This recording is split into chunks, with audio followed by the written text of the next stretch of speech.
Hello, everyone, and welcome to the Spirit of EQ podcast. My name is Eric Pennington, and joining me is Jeff East. Hi, Jeff. How are you? Hi, Eric, and everyone listening. So let's take a look at one of the first remedies. I think it has to do with community. Matter of fact, I know it does. Because when you think about loneliness just unto itself, it does kind of imply a bit of isolation or a feeling of isolation. I can't think of a better way to develop sort of a way to neutralize that feeling than to have some type of community. And I realize all of us come to that crossroads with different perspectives. For example, you may be an introvert and you may think the idea of that going to some event, whether it be networking or church or some type of, how would I say it, just group oriented stimulus makes you a little apprehensive, if not afraid. And it's okay because I'm not advocating that you go join something where there's going to be 250 people in a fairly confined space. Maybe you start with something that's smaller. And this will require some experimentation. A great one could be potentially, how about a book signing in a small independent bookstore where there will be people, but in the end, you're just going to be interacting. You'll have the option of moving in and out at your own pace. You're not confined, but it is a way for you to interact. Now, certainly you'll have a chance to interact with the author, hopefully, if you buy their book and you have them sign it. You might also find some people who have the same interest as you do that you'll be able to have a small struck up conversation, if you will. Because the idea here is that we're not going to cure loneliness tomorrow. We're not going to remedy loneliness tomorrow. I am a big believer that anything that we want to make progress in is done one step after the other.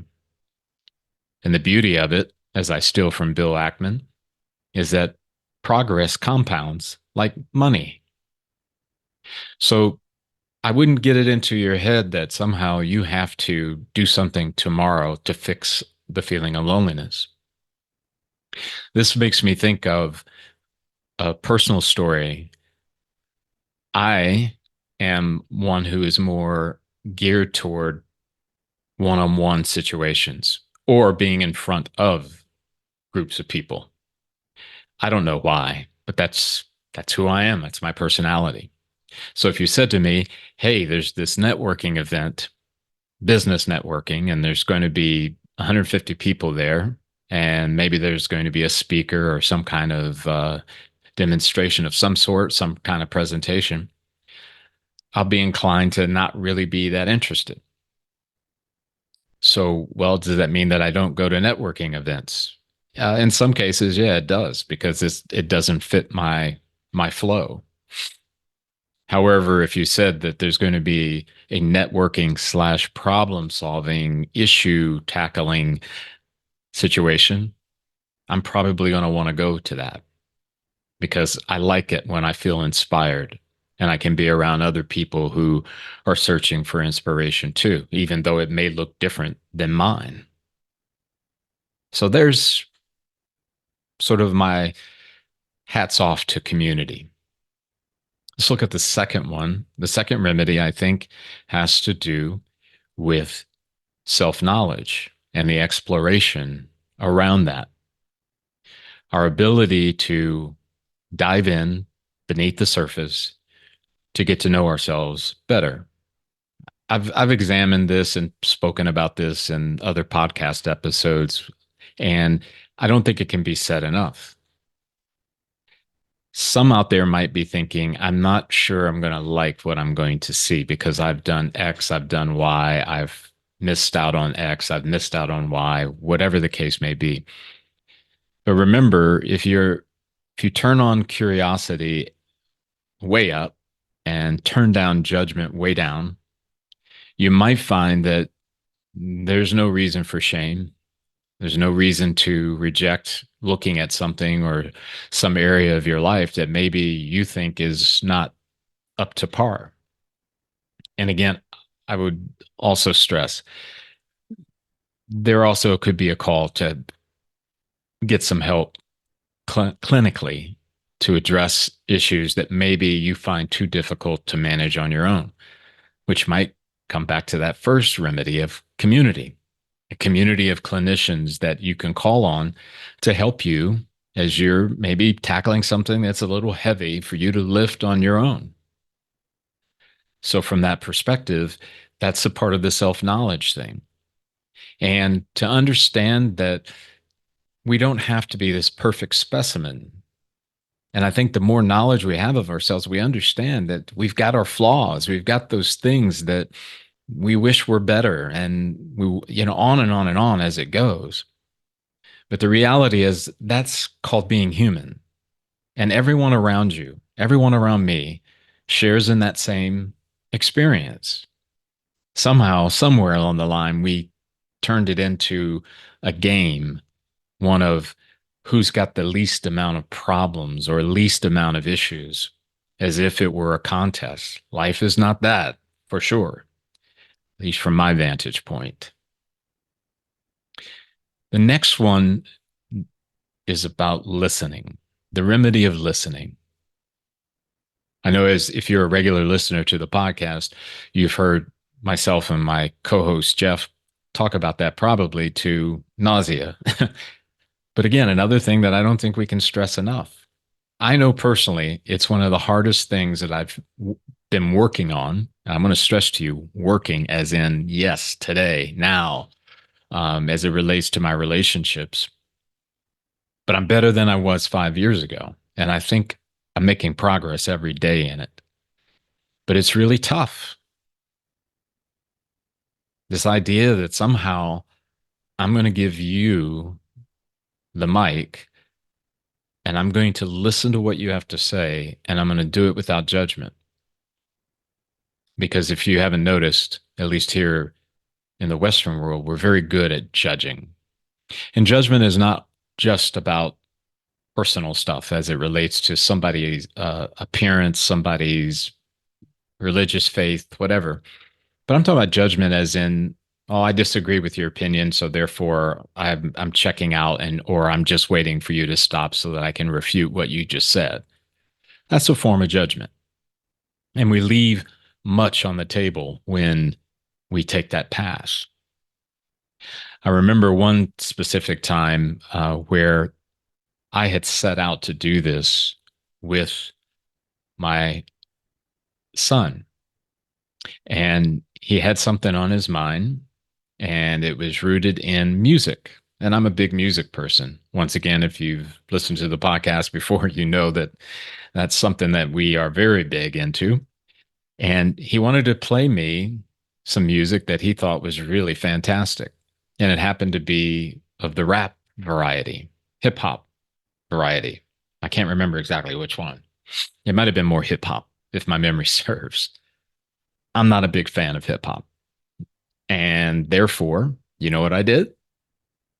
As soon as he started to play it and tell me about it, I just kind of said, I'm going to wait until this is over.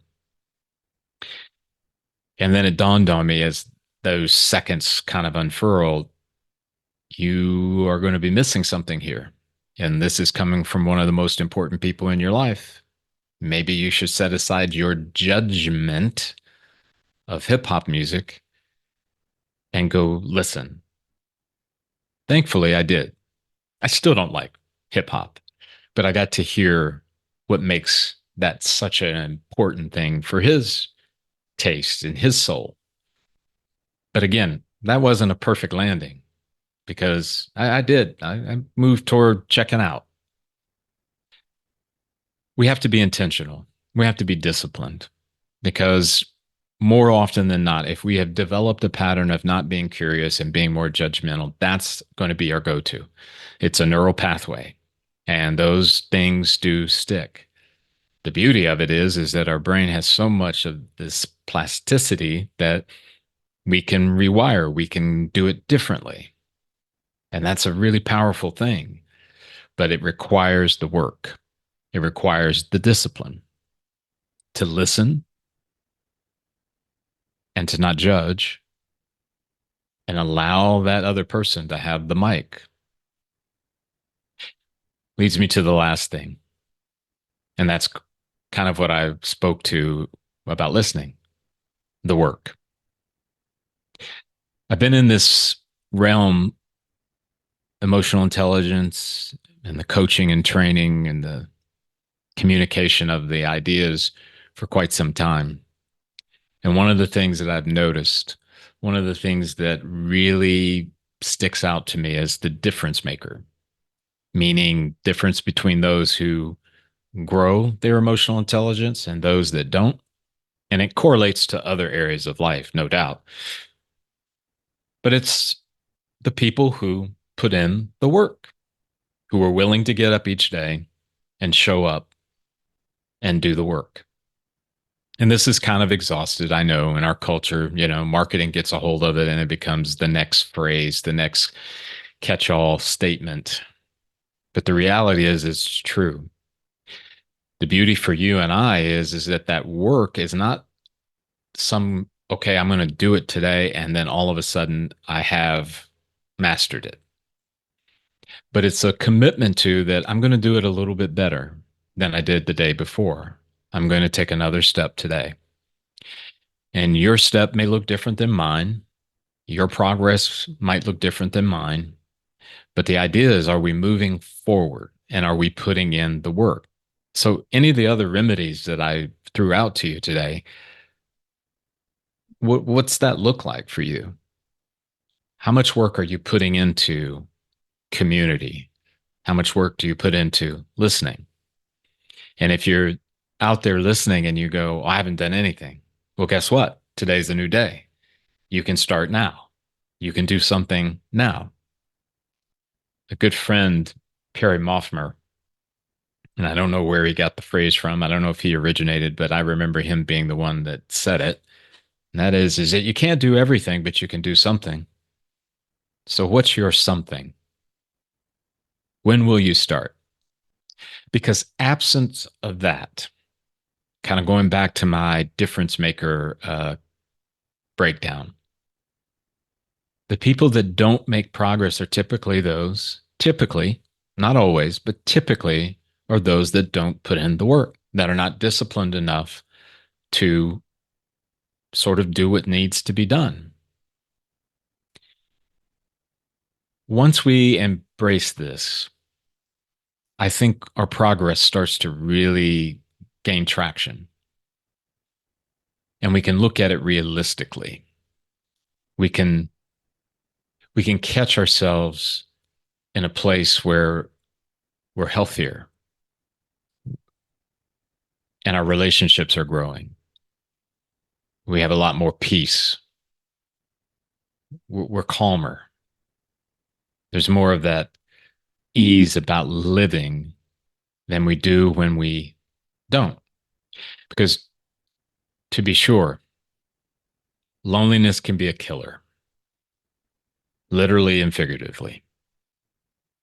But the beauty of it is that we've been given a tremendous amount of autonomy in choosing the direction that we go in order to have the healthiest life we can have, to have the healthiest relationships we can have, the healthiest business ventures. Because that's really what we're all aiming for. Thanks for taking out the time to listen to the episode today. Really hope it was inspiring.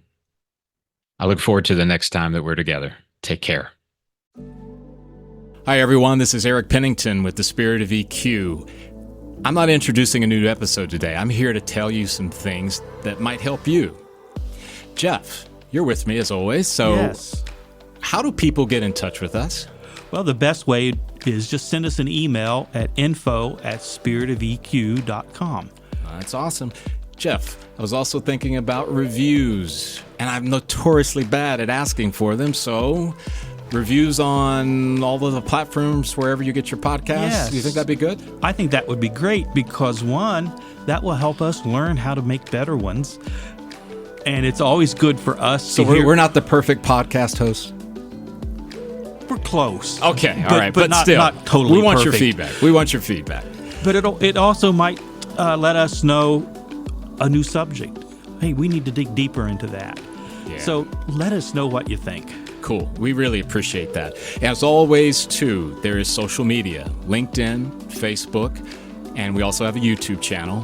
Those also have mechanisms or options for you to be able to leave a comment, a like, or those kind of things. Just want to make sure that you know how to get in touch with us. Right, Jeff? Right. We appreciate you all. Thank you. Once again, we really appreciate you tuning in today. One of the things that Jeff and I want to bring to your attention as well is that when we created this podcast, it was not intended to take the place of a clinician. In other words, if you find yourself in a place where there's something deeper going on or something that you cannot solve on your own, we do recommend that you reach out to a clinician of some sort.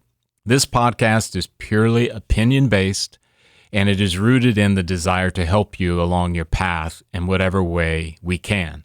However, it is never going to replace, nor should it ever be looked at as a replacement for clinical help in any way. Thanks again for tuning in.